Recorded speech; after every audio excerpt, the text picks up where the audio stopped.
Hello students, कैसे हो आप सब लोग। Welcome to my channel quick minds. In last video we have solve from question number 7 to question number 9, and now we will start with the question number 10. So what is he saying in the question number 10? There is a pentagonal shaped park as shown in the figure. As we can see that this park is in the shape of pentagonal. For finding its area, Jyoti and Kavita divided into two ways. सो आप देख सकते हैं यहाँ पे ये जो shape है ये ज्योति वाला डायग्राम है जो ज्योति ने डिवाइड किया इसको, उसने इसको दो पार्ट में डिवाइड किया है। और ये जो है ये कविता का डायग्राम है, कविता ने इसको हॉरिजॉन्टली डिवाइड किया है और ज्योति ने इसको वर्टिकली डिवाइड किया है। सो अब ये क्या बोल रहा है कि find the area of this park using both ways.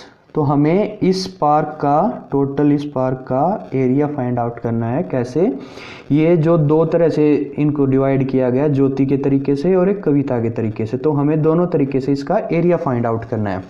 तो चलिए फिर स्टार्ट करते हैं इसको सोल्व करना। Solution. So first we will solve the diagram for ज्योतिष।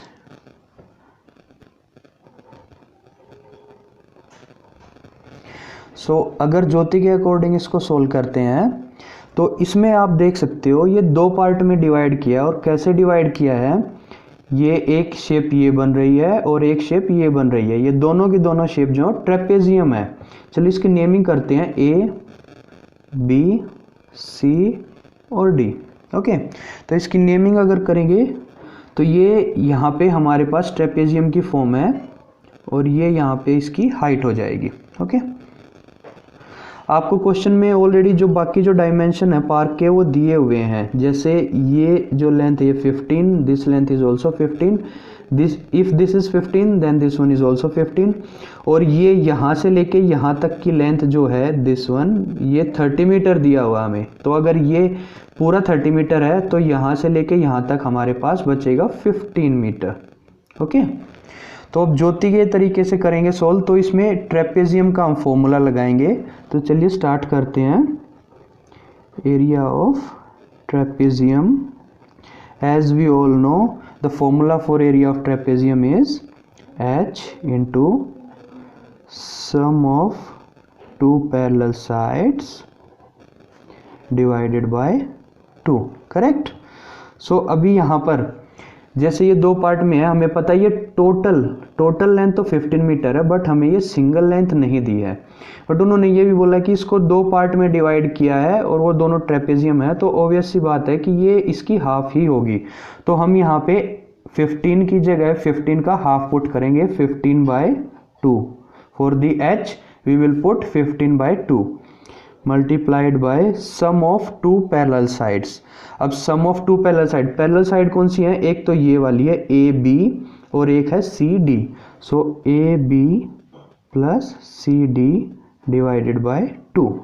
ओके, अब इसको फर्दर सोल्व करते हैं। 15/2 मल्टीप्लाइड बाय ए बी की वैल्यू हमारे पास ऑलरेडी गिवन है, दैट इज 15 मीटर। यहाँ से यहाँ तक है 15 metre plus C D is total height means that is 30 metre already given. So 30 divided by 2। Okay, तो इसको चलिए फर्दर सोल्व करेंगे। फर्दर सोल्व करने के लिए 15 divided by 2 multiplied by 15 plus 30 that is 45 divided by 2। Okay, तो इसको अभी इसको कैंसिल करेंगे। This will come 22.5 and this will come 7.5. So 7.5 multiplied by 22.5, so this will give the value of 168.75. So area and everything is given in meter, so meter square. Okay, understood? अब ये हमारे पास single, this is, let's say this is trapezium number 1 and this is trapezium number 2. So for calculating the area of full park we have to add the area of two trapezium. As these two are identical, so we will multiply this area of trapezium number 1 by 2 to get the area of full park. So area of the park is equals to area of trapezium 1 multiplied by 2. So the value is 168.75 multiplied by 2. तो इसको multiply करने के बाद हमारा answer आएगा 337.5 metre square. Okay, तो ये था जो ज्योति ने जो डायग्राम बनाया था, मेज़र किया था, उसके अकॉर्डिंग हमारा एरिया आया पार्क का. अभी हम देखते हैं कि कविता के अकॉर्डिंग हमारा क्या आएगा एरिया. तो चलिए यहाँ पे साइड में उसको सोल्व करते हैं, कविता वाले डायग्राम को. So this is Kavita's diagram.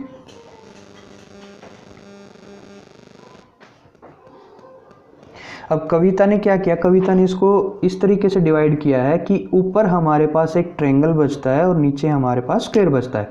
तो हमें ये ट्रायंगल का एरिया कैलकुलेट करना पड़ेगा और फिर उसके बाद स्क्वायर का एरिया कैलकुलेट करना पड़ेगा. उसके बाद फिर हमारे पास पार्क का टोटल एरिया आ जाएगा. तो इसको कैसे करेंगे, area of park is equals to area of triangle plus area of square. Okay, तो इसमें एरिया ऑफ ट्रायंगल, आपको पता है ट्रायंगल का एरिया का फॉर्मूला क्या होता है, half into base into height, plus square का जो एरिया होता है, स्क्वायर के एरिया का फॉर्मूला होता है लेंथ इंटू ब्रेड्थ. ओके, तो अभी इसमें वैल्यूज पुट करते हैं, हाफ इंटू, अब जो बेस यहाँ पे हमें दिया है this one, this is the base. तो ये हाइट जो है इक्वल होगी इस हाइट के, ये हाइट, और ये हाइट 15 मीटर है, तो ये हाइट भी 15 मीटर ही होगी. सो मल्टीप्लाइड बाय 15 मल्टीप्लाइड बाय जो हाइट दी है हमें, हाइट एज वी नो इस डायग्राम में यहाँ से लेके यहाँ तक की जो हाइट है ये 15 मीटर है, because the total is 30 metre. यहाँ से यहाँ तक total is 30 metre and this one is 15. So this will be 30 minus 15 is equals to 15 metre. तो हम यहाँ पे हाइट जो अपनी लेंगे ये हमारी आएगी 15 metre. So multiplied by 15. Okay, plus अब जो लेंथ है हमारे पास, लेंथ जो गिवन है वो भी सेम है हमारी, यहाँ पे स्क्वायर की length is 15 multiplied by breadth is also 15. Okay, so इसको सोल्व अगर करेंगे हम लोग अभी, तो 15 into 15 that is 225 divided by 2, plus उसके बाद that is 15 into 15 is only 225. इसको जब हम सोल्व करेंगे 225 डिवाइडेड बाई 2, तो इसकी वैल्यू आएगी हमारे पास 112.5 plus 225 that will be equals to 337.5 metre square. तो आप अभी इस क्वेश्चन में देख सकते हैं कि जो हमने ज्योति के तरीके से सॉल्व किया क्वेश्चन, तभी भी इसका एरिया 337.5 मीटर स्क्वायर आया, और कविता के तरीके से किया तो भी यही आया. तो हमारा अगर एरिया दोनों का इक्वल है तो इट मीन्स कि दोनों की मेजरमेंट, ज्योति और कविता दोनों की मेजरमेंट करेक्ट है. सो this is our final answer. Okay, now let's start question number 11. So statement क्या बोलती है क्वेश्चन नंबर 11 की, diagram of the adjacent picture frame has outer dimension 24 centimetre and 28 centimetre. बोल रहे हैं कि जो ये डायग्राम है हमारे पास, इसकी जो आउटर डायमेंशंस हैं वो 24 सेंटीमीटर है. This one is 24 centimetre and this outer dimension is 28 centimetre and inner dimensions 16 centimetre and 20 centimetre. Means inner वाली ये छोटे वाली ये 16 सेंटीमीटर है और ये बड़े वाली जो है ये 20 सेंटीमीटर है. अब वो बोलता है कि find the area of each section of the frame. अब ये जितने भी फ्रेम हैं हमें सबका एरिया फाइंड आउट करना है. तो चलिए इसको नाम दे देते हैं हम इन फ्रेम्स को. This is frame A, this is frame B, this is frame C and this is frame D. तो इसमें जैसे कि आप देख सकते हैं जितने भी फ्रेम हैं सब सारे के सारे की शेप ट्रेपेजियम की शेप है. ये देखिए, ये यहाँ पे इतना एरिया जो है फ्रेम ए का ये फॉर्म ऑफ ट्रेपेजियम है. तो this area A and this area B they will be equal in area because they are identical. इनकी डायमेंशन सबकी सेम है दोनों की, तो इनका एरिया इक्वल होगा. और ये जो ट्रेपेजियम है C, this one C is same as D. तो जो एरिया सी फ्रेम का होगा सेम एरिया डी फ्रेम का भी होगा. तो चलो अब स्टार्ट करते हैं हम लोग. पहले हम एरिया कैलकुलेट करेंगे फ्रेम ए का और बी का. Okay, so area of frame A और एज वेल एज बी, तो क्योंकि दोनों का सेम ही होगा तो हम एक साथ कैलकुलेट कर सकते हैं उसको। तो ये जो फ्रेम है ये फॉर्म किसकी है, ट्रेपेजियम की, तो is equals to area of trapezium. तो अभी देखते हैं एरिया ऑफ ट्रेपेजियम का फॉर्मूला क्या होता है। As we all know that is h multiplied by sum of two parallel sides divided by 2। Okay, तो इसमें हमें वैल्यू पुट करनी है अभी h multiplied by sum of two parallel side. अब ये जो है साइड, अब ये देखिए एक साइड हमारे पास होगी इसमें 24, पैरेलल साइड कौन कौन सी है, एक तो ये वाली और एक ये वाली, ठीक है।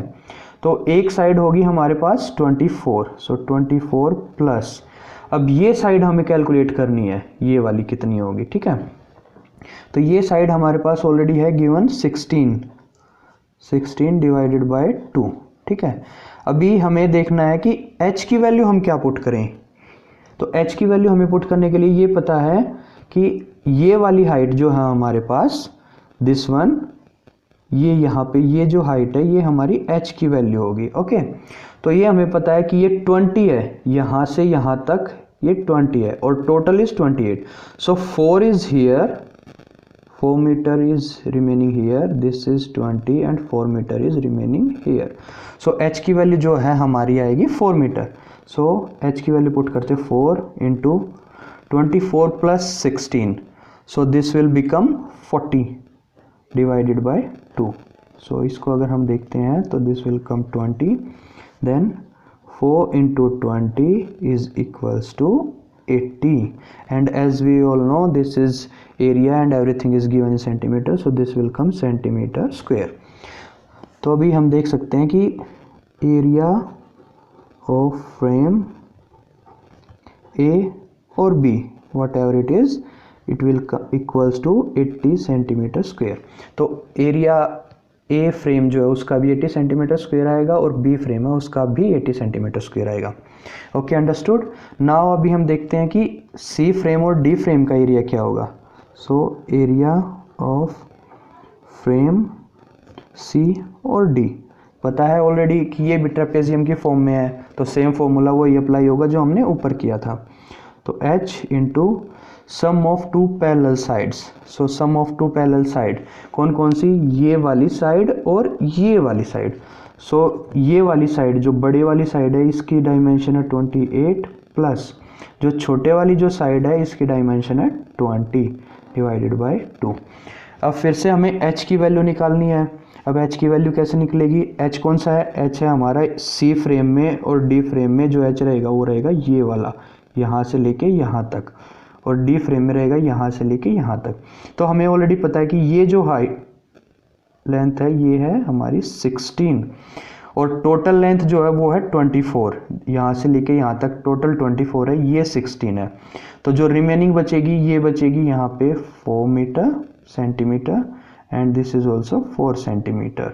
तो हमारी जो h की वैल्यू आएगी वो आएगी 4 multiplied by 28 plus 20 is 48 divided by 2। तो इसको जब करेंगे तो this will come as 24।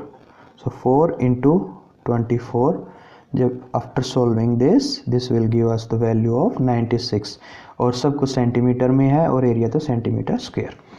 So area of frame C और D is equals to 96 centimetre square. तो ये देखिए area of C is 96 centimetre और D का भी 96 सेंटीमीटर ही होगा क्योंकि दोनों आइडेंटिकल हैं, इसलिए दोनों का एरिया एक जैसा होगा। ओके स्टूडेंट्स, अगर आपको कोई भी डाउट है तो आप मुझे कमेंट सेक्शन में कमेंट करके पूछ सकते हैं। And please like and share the video and subscribe my channel.